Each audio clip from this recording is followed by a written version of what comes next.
ভাতার পঞ্চায়েত সমিতি টেন্ডারের স্বচ্ছতার দাবি বিডিওর সঙ্গে বিজেপি নেতৃত্বের বৈঠক।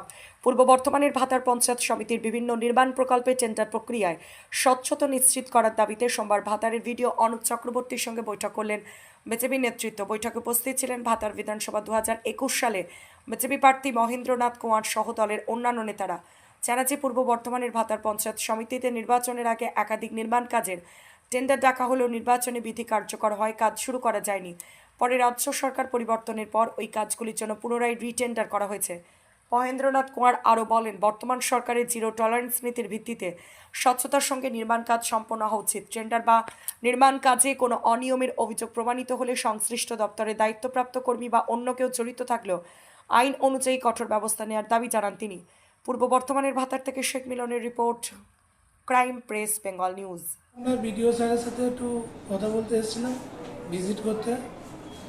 আমাদের যে রিটেন্ডারগুলো হয়েছে এই রিটেন্ডারের ব্যাপারে স্যারকে আমরা সাধারণ বিজেপি কর্মী হিসেবে আমরা বলতে এসেছিলাম যে টেন্ডার যেন ওপেন টেন্ডার থাকে, টেন্ডারের ক্ষেত্রে যেন স্বচ্ছতা বজায় থাকে, আর কোনো টেন্ডারের ক্ষেত্রে যেন দুর্নীতি না আসে। আর আমাদের এখানে যারা অফিসাররা আছে, যারা আপনার কন্ট্রাক্টররা আছে, তাদের উদ্দেশ্যে আমি একটা কথাই বলবো যে আমাদের বিজেপি সরকার, ডবল ইঞ্জিন সরকার, প্রধানমন্ত্রী, মুখ্যমন্ত্রী একটাই কথা যে জিরো টলারেন্সে কাজ হবে, এইখানে কোনো দুর্নীতি হবে না। আমরা বিডিও সাহেবকেও বারবার বলে দিয়েছি যে কোনো দুর্নীতির সাথে আমরা আপোষ করবো না।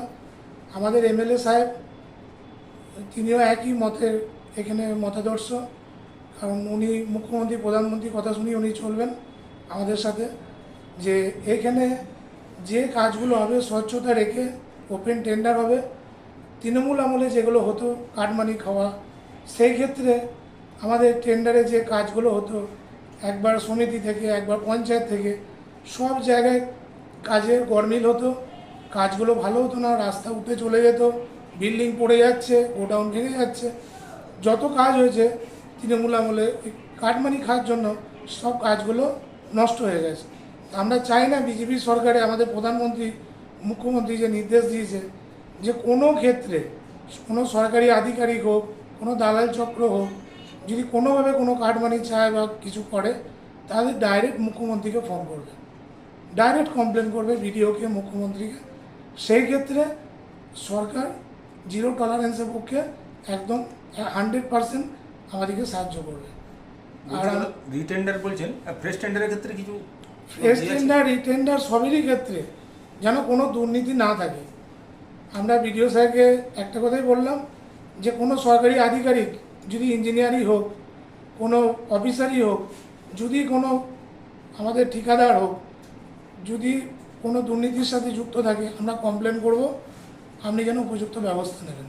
আপনি কি মনে করছেন আগে কি টেন্ডারে এই অনিয়মগুলো হতো? ব্যাপক হয়েছে। তৃণমূল আমলে 10%, কোনোটা 15%, কোনোটা 20%, এইভাবে টাকা তুলে যতগুলো কাজ হয়েছে আমাদের সব কাজে কিন্তু গরমিল হয়েছে। রাস্তাঘাট আপনারা দেখবেন গ্রামে গঞ্জে গাড়ির চাকার সঙ্গে রাস্তা উঠে চলে যাচ্ছে, গোডাউন হয়েছে, বিল্ডিং হয়েছে, ফাট ধরে গেছে, বিল্ডিং ভেঙে গেছে। কদিন আগেই কলকাতায় দেখলাম পৌরসভার তারাতলায় একটা বড় গোডাউন ভেঙে পড়ে গেছে, কোটি কোটি টাকা দুর্নীতি হয়েছে। আনুমানিক কত টাকার টেন্ডার হচ্ছে? এই টেন্ডার ওই 55 থেকে 60 লাখ টাকার মধ্যে অ্যাপ্রক্স হচ্ছে।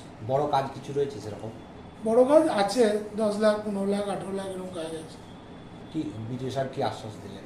বিডিও সাহেব আশ্বাস দিলেন যে আমাদের সরকারের যেটা নির্দেশ, ডবল ইঞ্জিন সরকার, প্রধানমন্ত্রী, মুখ্যমন্ত্রী নির্দেশ অনুযায়ী উনি জিরো টলারেন্স রেখে কাজ করবেন।